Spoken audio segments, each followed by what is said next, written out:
Hello, my name is Bradley and I'm your host of The Internal Game. As you can see, there is a different background behind me. You still can probably hear some bug noise that I usually have in my videos, but nonetheless, it's a different background. I have traded in the ocean for the flatland.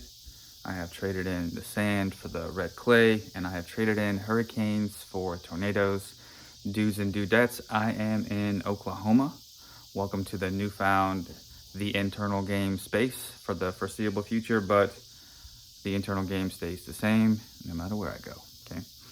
Now, I have been seeing a lot about ChatGPT, and it's amazing, like intellect and knowledge, and like how fast it can get answers, like at the snap of a finger, kind of thing. And I wanted to talk to it a little bit about presence. Okay. So I started chatting with the GPT. Right? Because I wanted to see if I agreed with it. Now, I'm not saying I am the know-it-all, but I do have a pretty good understanding, I think, about presence. And I just wanted to see what it would come up with. And we were talking about affirmations, and honestly, I think it was pretty spot on. And about how presence beats affirmation. Now, I've been talking about this for quite some time, right? But nonetheless, I wanted to see what ChatGPT said. And before you guys start using ChatGPT a lot, maybe you guys already have, maybe you guys already do. As with anything, be cautious. Right? Use it as a tool. Same way you would use your mind as a tool. Right? Don't identify with it. Don't want to do that anyway. So it came up with some pretty good points in my opinion, and I wanted to share them with you actually. So it says, why presence beats affirmations. Now, I also don't know if this is biased because, like, I was talking to it about presence and it kind of, I think maybe assumed that, like, that was kind of my route. But, and what I was kind of interested in, so maybe it was biased to that. I don't necessarily know. Maybe yours says something else. But mine says this and I agree with it. So I just wanted to share it with you. Anyway, number one, affirmations start in the mind. You know, the thing that you are not, right? Anyway, it says affirmations are words on top of an old identity. If the nervous system, we were talking about that too, the nervous system and identity and stuff like that, kind of getting a little feel for it. And it says if the nervous system is in fear, lack, or unworthiness, repeating words doesn't penetrate. Example, saying I am abundant while your body feels scarcity just reinforces the gap. Okay, I agree with this. Chat. Like Alan Watts said, wanting a positive experience is a negative experience. Right? If you are affirming, by the way, state always wins. State's always the truth. Feeling's the truth. Right? So if you're affirming and you're looking to be positive and you're not positive, it just reinforces the gap, right? Because wanting a positive experience is a negative experience. You are saying, I am not this right now. But accepting a negative experience is a positive experience because you are not resisting you, which would make that turn into peace. And guess how you don't resist you? You get present. Right? And then now you're positive. Okay? Or peaceful anyway. Kind of even stronger than positivity, but anyway. Number two, presence cuts through the mind. Presence bypasses thought and drops you into direct awareness. What is another word for direct awareness, peeps? God, consciousness, direct awareness, in touch with this thing that everyone says that you are, right? But the mind, like I always say, does not know what this is, so good for chat. It says, in presence, the I am, God, consciousness, right? The I am is felt as truth, not forced as a statement. Because for the umpteenth and 26th time, the mind does not know what God is. And this truth can only be felt, can only be understood. It can't be explained or affirmed for. Okay? So when you get present, you are in touch with this thing. This all, this consciousness, God. It also says you don't need to repeat I am enough when you're resting in the felt reality that you already exist as enough. Because why would you be affirming for something that you already are? Why would you have to convince yourself that you're enough if you're already enough? Because I can promise you, if you're in the present moment, you are going to feel enough. There's nothing lacking here, okay? Number 3, embodiment over repetition. Affirmations require repetition to reprogram the subconscious. I think we've all heard that, right? Over and over and over and over and over again. Do it till you saturate your subconscious mind, and it takes the idea, right? Fair. But it says presence is instant. It shifts the state now. Now. You're not rushing to get anywhere. You're not rushing to be more. You're not trying to accomplish anything. You are getting in touch with this thing, this God. This I am now. Because guess what exists right now? Just now. Okay. So, your body becomes the affirmation. People feel it without you saying anything. Everyone feels you all the time. And if you're constantly seeking, you're constantly being needy, and you're like trying to get to the next moment and trying to like just in this rush in a hurry to finally feel it, right? To finally be enough, and in a hurry to finally get to this thing that you think that you want, and all this stuff. People feel that. It's a bit much. You know how I know that? Because you feel it, and it's a bit much, right? But when you become still, everyone feels this too. And the reason why people gravitate toward the stillness is because that's what they are too. And they're looking for the same thing that you are, themselves, right? And they also probably got caught into the same illusion we all did. They think it's outside of themselves. So when someone is more still, more present, more embodied in this right here, without past, future, without a lot of mind chatter, this state of being is highly inviting because it's truth. And people are going to gravitate to this, including your specific person. Okay. Number 4, no resistance in presence. Love it. The mind often argues with affirmations. No, you're not. Look at your bank account. Now, I know we've all seen this. I'm assuming it's saying like you're affirming for money, and it's like, I'm rich. And it's like, no, you're not. No, you're not. You've seen that meme. No, you're not.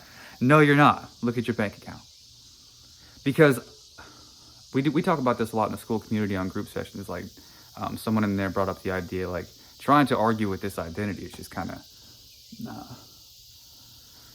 well, it's not productive, because this identity has a bunch of evidence, a lot of proof, and it will let you, because it's identity and it's chilling, and it will let you go be confident for a little while. And like, okay, you're enough. Okay, cool, go be it. And then when you start getting too comfortable in this new way of being, it's like, hey, actually, we're not like that. We're actually not enough. We are broke also. We are not chosen. We're abandoned. All these things. Like, so hold up, and it's going to send these thoughts. Phew. And if you're not used to being aware of these thoughts, you're going to buy them. But you know what's going to help you stop buying these thoughts? Presence. But anyway, the mind does argue with affirmations. It's going to be like, yeah, okay, that's not true. Okay, so little thing off number 2. Presence has no counter argument because there's no story, just being. You already are who you desire to be, and your refusal to believe is the reason it's not so, right? I made videos about this. The reason that you're not getting what you want is because you're in the refusal to believe it part. And guess what that is? A bunch of story. A bunch of proof that this identity has. A bunch of doubt, fear, projection this identity has. And we stay in the story, and then we don't get this thing that we say that we want. Right? But when you get present, you're no longer in the story, and then guess what? You already are who you desire to be. Because you already are. Nothing to convince. In that stillness, the nervous system relaxes and new possibilities emerge naturally. Of course they are, because you're no longer being this chaotic being. Seeking. Nervous. Scared. Trying to get something. Trying to figure something out. Trying to protect yourself. Trying to keep the identity alive. Right? So when you're no longer doing that, the world has to shape around this. And guess what? New possibilities emerge to match your newfound wholeness, which was already within you the whole time. You're just too caught up in story, right? Okay, so number 5. Creation comes from state. I like this. Creation comes from state, not statements. So wordy little thing, isn't it? Life mirrors your predominant state, not the words you say. It does not matter if you were saying, I'm priority, I'm priority, I'm priority. If you're sitting in a room trying to manifest a person all day long, or if you're thinking about them all day long trying to manifest, or if you are, I think you get what I'm saying. Because what's actually happening is they are priority. Think about it. That's what I realized a long time ago. Everything you're doing is to get them. They are 100% the priority in your life. So to affirm on priority in a state of still seeking and still making this person numero uno doesn't do anything. Just reaffirms that you're not one. Because you're trying to convince yourself that you are one. And if you already are one, what would you need to convince yourself of that for? And guess what? You already are one. And your refusal to believe it is the reason it's not so. And your refusal to believe it is the stories that you're saying. And the stories that you're saying about person and all these different things as to why it's not going to come, why that's rare. I mean, you know what the mind comes up with. So stop the refusal to believe it and get present. Okay? It says you can speak thousands of affirmations, but if your state is anxious, reality will echo anxiety. Exactly.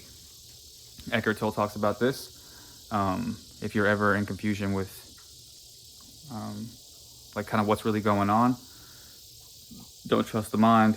The body's the truth. I know a couple people shared some stuff in the Skool Community today about how the body's the subconscious mind, and I couldn't be more proud of them. Okay? So, state of being is king. Doesn't matter what you're saying. It matters what you're being. Because affirmations aren't king. State of being is king. Affirmations of trying to convince yourself of something is, well, means you're not that. Presence is the root state. Even though you are that. Presence is the root state. The fertile ground where creation happens. Everything comes from presence. Everything comes from right now. Everything comes from God. Everything.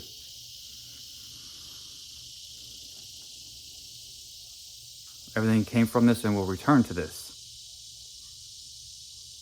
It's never not been this. And it's never not been right now. So instead of living in la la land, trying to convince ourselves of something and waiting on it in this future moment, how about we stop the mind chatter, return to what it is that we actually are. Not saying it's the easiest thing, especially when we have been highly identified with mind our entire life. Well, we can't be our entire life if we're still living, but up until this point, right? Or fairly soon.